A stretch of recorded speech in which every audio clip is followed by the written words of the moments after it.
Hello, folks. Welcome back. Yesterday, Thursday, April 24th, President Cyril Ramaphosa apparently had a telephone conversation with President Donald Trump. Now, that's encouraging news, but it's also long overdue. This situation has been going on since President Ramaphosa famously signed the Expropriation Without Compensation Act in Davos. Of course, he'd actually signed it in December, weeks prior to that, but I quibble. So what's the outcome here? What's happening? Well, as I said, it's long overdue. It's encouraging to see President Ramaphosa have a conversation with President Trump. We don't know the contents of that. President Ramaphosa indicated that it had to do with trade and other issues. That's good. But I have to say that here we are sometime after President Trump put his global tariffs in. He didn't do it on April 1st. That's April Fool's Day, so he made April 2nd. Then suspended it for 90 days. Well, one of the reasons he suspended is because some countries took it very seriously. Japan and South Korea sent delegations, high-powered delegations, with the ability to speak for their prime ministers and president to Washington within 8 hours of this taking effect. They were ready. 78 countries within the first couple of days sent delegations to Washington. They're currently in Washington trying to work some deal out with the White House and the administration to get rid of these tariffs. That's impressive, and that's actually encouraging. However, South Africa has yet to send a delegation. Pretoria needs to pick a high-power, influential, seasoned person from business would be a good idea to go to the United States, someone that has the ear of President Ramaphosa, who can speak on his behalf, or at least communicate to him, a way to get from this impasse. This tariff regime is devastating for South Africa. South Africa has not even begun to feel because Trump reduced the tariffs to 10%. Now, the more concerning issue here is not the tariffs or the Africa Growth and Opportunity Act, which looks like it's going to end finally after 25 years. I don't think it's going to be renewed by Congress. There's no movement at the moment that I can see to renew the Africa Growth and Opportunity Act, and therefore South Africa will lose its duty-free access for about $3 billion worth of goods and services. That's unfortunate, but in some respects it's only a 2.5% tariff, so it'll be a loss, but not a tragic loss. What is a tragic loss here is the 25% tariff on automobile imports. Now, this is a global tariff that Trump has put in because the devastation, the evisceration of the U.S. automotive industry by our own manufacturers shipping their production overseas to Mexico, Canada, and elsewhere. Also because of the unfair trade practices. The United States sends cars to Europe, and the European countries charge us 10% tariff. We charge Europeans 2.5% to ship their cars into America. That is unfair. That's unjust. That's 400% tariff compared to what ours is. So Trump is trying to get these things level, and it seems reasonable, but some countries like to protect their markets. In the case of South Africa, 25,533 cars shipped to the United States in 2024, representing at least 141,000 jobs, according to the press, in South Africa's economy. But that's just in the automotive industry. We're not even talking about the parts manufacturers and the shippers and all the ancillary things, plus the homes, the rents that people pay who are working in those industries, the restaurants they patronize, the Ster-Kinekor movie theaters they go to, the vacation house they go to, the petrol they buy, the food they buy at ShopRite, Checkers, Pick and Pay. That's a huge knock-on effect. The South African government needs to get someone over there. Your economy cannot absorb those 25,000 cars. Can't absorb it. You sell something around 600,000 cars per year in South Africa, which is impressive for a country of this size.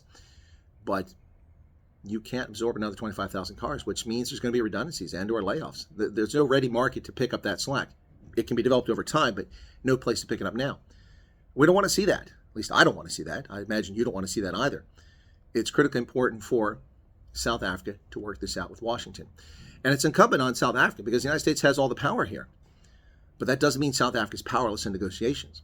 South Africa can offer all sorts of things to get the Trump administration to reduce the tariffs on the cars especially, but also get rid of the tariffs across the board. In fact, you could work out a beautiful, as Trump would like to say, a big, beautiful deal on a bilateral basis. Trump loves bilateral deals. So get a South Africa-U.S. trade agreement. There's nothing wrong with that. Get it to your advantage. Get your agriculture and your car parts and your cars shipped to America duty-free. But reciprocity is what Trump wants. He wants the ability to sell things here without tariffs or the same level of tariff that South Africa is applying. Now, Trump applied a 31% or 30% tariff on South Africa because the formula they came up with included non-tariff barriers like quotas and artificial barriers put in place by governments. And many governments around the world do that to American products and services. They put artificial barriers. Japan famously had a situation where any American motorcycle that was shipped to Japan had to be disassembled in Japan and reassembled. Can you imagine that? We make Harley Davidsons, and we ship them to Japan, where they're very popular, and every motorcycle has to be completely disassembled, inspected, and then reassembled. Do you know how much time that takes?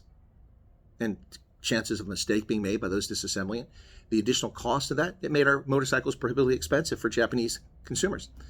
That's unjust and unfair. That's one example of an artificial tariff or barrier that's put in place. China does this all the time. South Africa has also done it to the United States. Famously, a few years ago, South Africa, to protect its poultry industry, imposed a 75% tariff on U.S. poultry imports. Now, that's not just.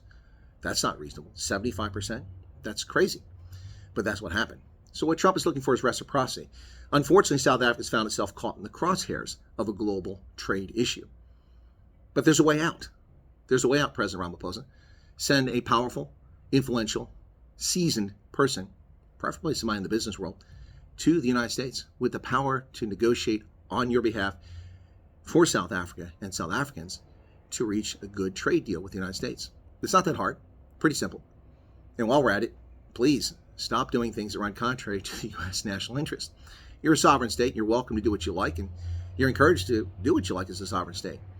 But when you do things that run counter to the national interest of the United States, that's when the United States stops being a chump. We've been a chump for too long. We've given handouts and $500 million a year on average to South Africa for years as a nation and not complained about it, done it. And the moment that President Trump says, wait a second, something's wrong here, suddenly people start attacking him. Anyway, folks, I was asked for my opinion about the phone call between President Ramaphosa and President Trump. I think it's very encouraging, but I should add one more caveat to this before we wrap up, and that's the refugee program. What impact will this have on the refugee program? Well, I would need a crystal ball. I would need to be Senior von Rensburg to figure that one out, or Nostradamus. I can make some supposition, which I want to do. Don't really like to do supposition. I prefer to deal in facts and then analyze the facts. But in this case, in the absence of facts, I'm going to have to make some speculation here. And so you can forgive me if it's wrong after the fact because I'm lacking information. I imagine that the refugee program probably came up. I'm not sure the approach that President Ramaphosa took with President Trump, but I will say this. I would hope and I would doubt that he actually told Trump that Trump's wrong or that he's mistaken or he's misinformed, because none of those things are true. Trump is well informed, he's not mistaken, and this is a real issue. Hopefully, President Ramaphosa said something along the lines of, well, we'd like to work out an amicable situation here. We understand your concern about some South Africans and the laws that are written, which they believe discriminate against them. Maybe we can work this out. Hopefully, that's the approach that President Ramaphosa took, but I seriously doubt their conversation had any impact whatsoever on the refugee program. I mean, unless Ramaphosa came in and said something outrageous like no tariffs on U.S. products, you can ship whatever you want here, and we'll no longer talk to Iran, or we'll stop doing things with other countries, and we'll drop our case, the ICJ, and unless he did that, I don't see President Trump ending the refugee program.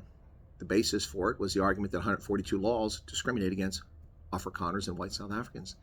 But it's not just them, others are affected. Everyone's harmed by these laws. A law may target an Afrikaner or an ethnic minority, but it affects everyone. When someone is prevented from achieving their best through entrepreneurship and creating jobs, everyone suffers. You could have had Elon Musk. You could have Starlink. You could have Tesla.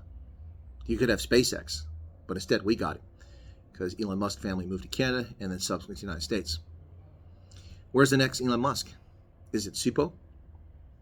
Is it Sile? I don't know. Is it Naledi? Is it Dian? Is it Mariki? Could be a South African, but only if South Africa allows an environment for people like that to flourish, black, white, and brown. And that's the bottom line here. So I don't think their conversation probably had anything to do with the refugee program, but the outcome of this call hopefully will lead to a delegation soon going to Washington. And that's my hope on this day, Friday, the 25th of February, I believe. February 25th of April, getting a little behind there, 25th of April, 2025. From the mother city of Cape Town, this is Chris reporting and offering some analysis. What say you, South Africa? What say you, world? Cheers. Be well out there. Go well and have a good weekend.